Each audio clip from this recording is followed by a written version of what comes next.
Je vais vous expliquer quelque chose d'extraordinaire. En hébreu, le mot noir se dit kushi. Alors bien sûr, vous ne connaissez pas l'hébreu, mais faites-moi confiance. Le mot kushi s'écrit en hébreu Kaf Vav Shin Yud. Kaf Vav, vous savez qu'en hébreu, chaque lettre a une valeur numérique.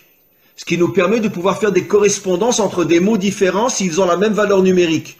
C'est un des génies de l'hébreu, de pouvoir expliquer le sens d'un mot par rapport à un autre mot qui a la même valeur numérique.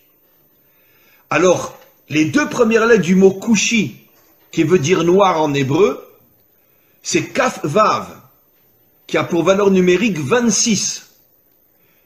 26 est la valeur numérique du nom de Dieu. Le nom de Dieu tel qu'il ne se prononce pas, parce qu'on attend la délivrance pour le prononcer véritablement, c'est un Yud, un Vav, un Yud, un He, un Vav et un He. Et ce nom de Dieu qui figure dans toute la Torah en hébreu a pour valeur numérique 26. Après vous avez Kou, donc Kaf Vav, le nom de Dieu, le véritable nom de Dieu, le véritable nom de Dieu dans le mot, donc qui fait allusion aux Africains, aux Noirs. Et après, vous avez Shin Yud, qui veut dire Yesh. Ça veut dire que Kushi signifie Yesh Hashem, il y a Dieu. Ça veut dire que dans l'Africain se trouve Dieu. C'est absolument incroyable. Dans les peuples africains se trouve le Dieu authentique qui a pour nom Yudke Vavke. Incroyable. Ça veut dire que, caché à l'intérieur des peuples africains, se trouve le véritable Dieu. Et c'est pour ça que, en hébreu, on appelle le noir Kushi, qui fait allusion à Yesh Havaye, Dieu se trouve à l'intérieur des peuples africains. Incroyable. Mais vous devez au fur et à mesure prendre conscience que vous devez vous réveiller. Vous devez dévoiler la dimension royale qu'il y a en vous. Vous devez vous débarrasser de vos habits d'humiliation, d'esclavage, etc. Et prendre conscience que le masque qu'on a voulu vous coller, c'est justement pour vous empêcher de devenir ce que vous devez être. Et vous allez devenir ce que vous devez être. Mais pour ça, encore une fois, il faut vous renforcer sur le plan spirituel, sur le plan moral, et petit à petit sur le plan des actions aussi. Il est grand temps, et je sais que ça se fera un jour, où les peuples africains se révolteront contre toute la dictature blanche qui exploite toutes les richesses des Africains. Et encore une fois, j'oserais presque dire, et je le dis avec la plus grande sincérité, soyez fiers d'être noirs. Soyez fiers d'avoir la couleur que vous avez. Parce que cette couleur qui est inscrite sur votre peau témoigne du fait que vous avez été choisi par le maître du monde pour dévoiler sa royauté dans le monde, comme je l'ai expliqué, puisque le noir est la couleur de la royauté d'Hachem. Donc, arrêtez d'être meurtri ou d'être humilié par tous ces racistes qui vous considèrent comme je ne sais quoi, comme ils considèrent les juifs d'ailleurs, et dites-vous, c'est le contraire. C'est justement parce que je suis un roi que tu veux faire de moi un esclave. Mais un jour viendra où vous comprendrez, vous les autres peuples, quelle est notre mission, quelle est notre grandeur, quelle est notre force. Et un jour viendra, on réussira tous ensemble, avec l'aide du Maître du monde, à dévoiler sa royauté sur terre. Be'ezrat Hashem, c'est-à-dire en hébreu, avec l'aide du Maître du monde. Les plus grandes guerres, les plus grands massacres, dans toute l'histoire humaine, c'est le monde occidental.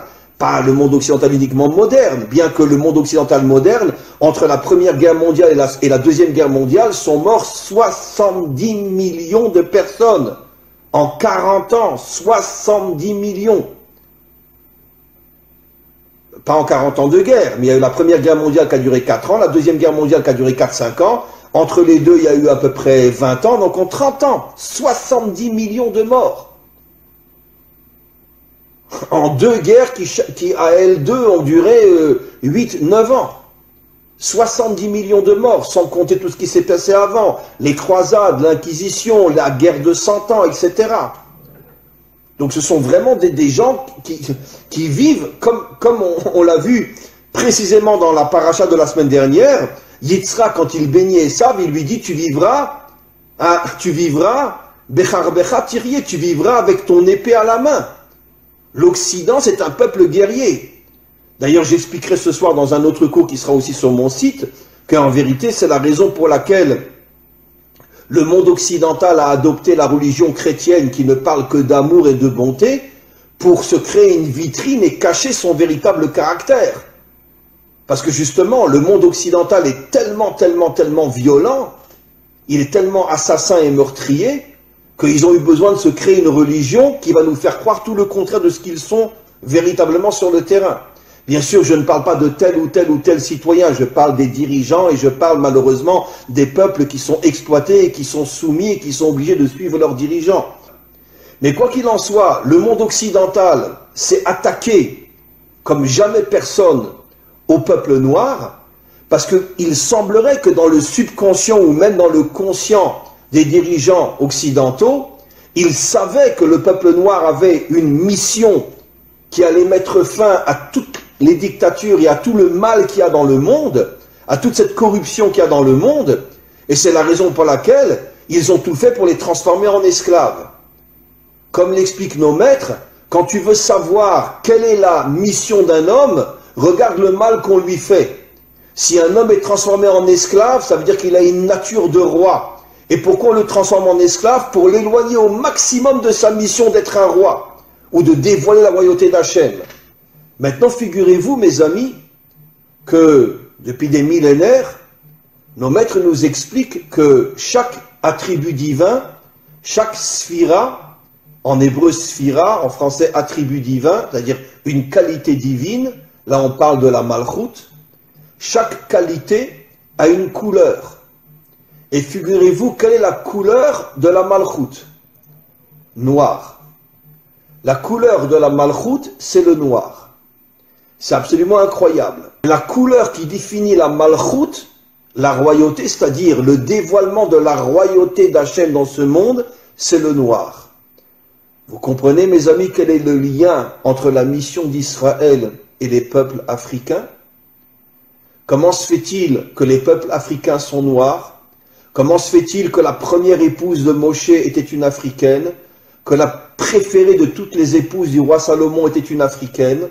Comment se fait-il qu'Israël a reçu pour mission de dévoiler la royauté d'Hachem dans ce monde et qu'il y a sur terre la couleur noire? Et nos maîtres affirment depuis des millénaires que la couleur noire est l'emblème de la royauté d'Hachem. Eh bien, mes amis, vous comprenez quelque chose d'absolument incroyable. Que les peuples noirs, eux aussi, comme Israël, sont en première ligne du dévoilement futur d'Hachem en tant que dirigeant de ce monde. Mi chamocha ba'elim Hachem, qui est aussi grand que toi, Dieu du monde? C'est lui qui a dit ce verset-là. C'est-à-dire, c'est lui qui a reconnu la grandeur de Dieu. Et nos maîtres nous disent que cela fait allusion à la délivrance finale, où toutes les nations reviendront vers Dieu et diront « Qui est puissant comme toi, maître du monde ?» Mais moi, ce que je rajoute, c'est qui a dit ça? Qui est le modèle de la délivrance finale au niveau des nations? C'est Pharaon. Et nos maîtres nous disent Pharaon était un Africain, un Noir. Ça veut dire que la Torah nous révèle il y a des millénaires que le modèle, que le phare du retour des nations à Dieu, le Dieu authentique, ce sera un Africain ou les Africains et non les Blancs, non les Occidentaux. Après, tout le monde suivra, les Asiatiques, les Occidentaux, tout le monde suivra. Mais c'est Pharaon qui a dit « Qui est comme toi, Dieu, créateur du monde ?»